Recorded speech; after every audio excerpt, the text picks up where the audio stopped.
Assalomu alaykum hurmatli yosh kitobxonlar, aziz bilimdonlar. Assalomu alaykum qadrli yoshlar, qadrli teletomoshabinlar.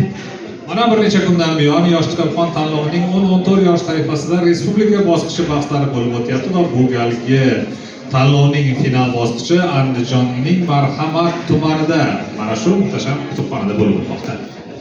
Va tobora hayajonli lahzalarga yetib kelmoqdamiz. Ya'ni ikkita shartni mana eson-omon tugatib oldik va oldinda bizni 3 ta shart kutib turibdi. Va albatta davlatimiz rahbari tashabbusi bilan Yoshlar ishlari agentligi tomonidan tashkil etilayotgan ushbu tanlovning g'oliblariga ajoyib sovg'alar bor. Birinchi o'rin egasi albatta prezident sovrini elektromobil bilan taqdirlanadi. Barchamiz yosh kitobxonlar, ota-onalar, ustozlar va biz ham hattoki bu elektromobilning kaliti kimga nasib qilishini hayajon bilan kutmoqdamiz. Va albatta nima bo'lgan taqdirda ham asosiysi ishtirokchilarimiz bugun o'z bilimlarini, qobiliyatlarini yana bir karra sinovdan o'tkazish imkoniyatiga ega bo'lishadi. Endi esa gulduros olqishlaringiz ostida yosh kitobxon yulduzchalarimizni studiyaga mana shu sahnaga taklif qilamiz.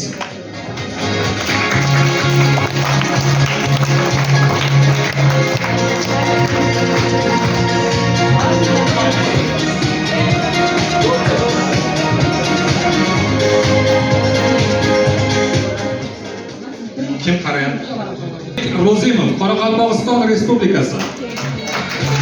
Samira Erkinova, Andijon viloyati. Hanifa Ahrorova, Buxoro viloyati. Durdona Abulaqulova, Jizzax viloyati. Azizbek To'lqinov, Qashqadaryo viloyati. Nastarin Ibrohimova, Navoiy viloyati.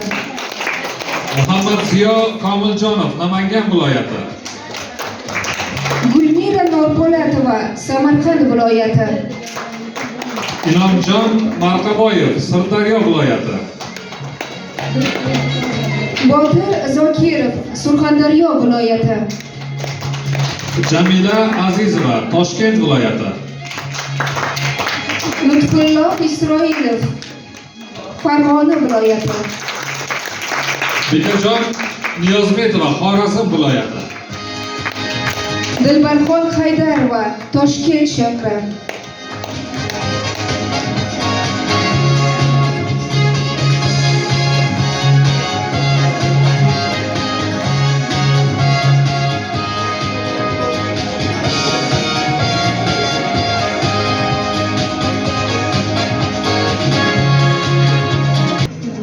Natijalar, savollar qiynab qo'ymadimi sizlarni? Qiynayaptimi? Yo'qmi? Hammasi joyidami? Bugun demak bizda navbatdagi shart bilan Saidaxon tanishtiradilar, marhamat. Demak, hozir she'riyat sharti. Bu shartda albatta sizlardan bilimdonlik, mahoratingiz, qobiliyatlaringiz yana bir karra sinovdan o'tkaziladi va eng asosiysi vaqtga ahamiyat qarating va har bir savollarga chiroyli tarzda javob bering. Demak, tanishtirib o'taman. Ushbu shartda ishtirokchilar ekspertlar komissiyasi tomonidan tavsiya etilgan she'riy parchani davom ettirishi hamda mazmun mohiyatini sharhlab berishi so'raladi. Ishtirokchilarga tayyorgarlik ko'rish uchun 1 daqiqa, javob berish uchun 2 daqiqa vaqt belgilanadi. Mazkur shart uchun 100 ballgacha baho beriladi. She'riy parchani to'plagani uchun 50 ball hamda ishtirokchiga she'riy parchani topa olmasa sharhlash imkoniyati beriladi va yana 50 ballgacha baholanadi.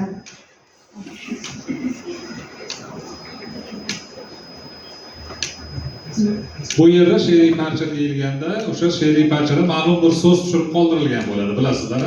Mana shuni topishingiz kerak bo'ladi. Va endi tartib raqamlaringizni aniqlab olishimiz kerak. Saidaxon, marhamat yordam bersangiz.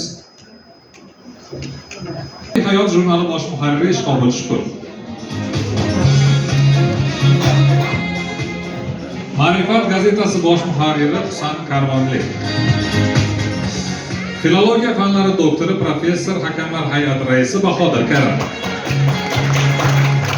Hamda tanlovning nizom talablari asosida o'tishini kuzatish maqsadida ekspertimiz ham jalb qilingan Respublika Ma'naviyat va ma'rifat markazi mas'ul xodimi Bekzod Sayfiyev.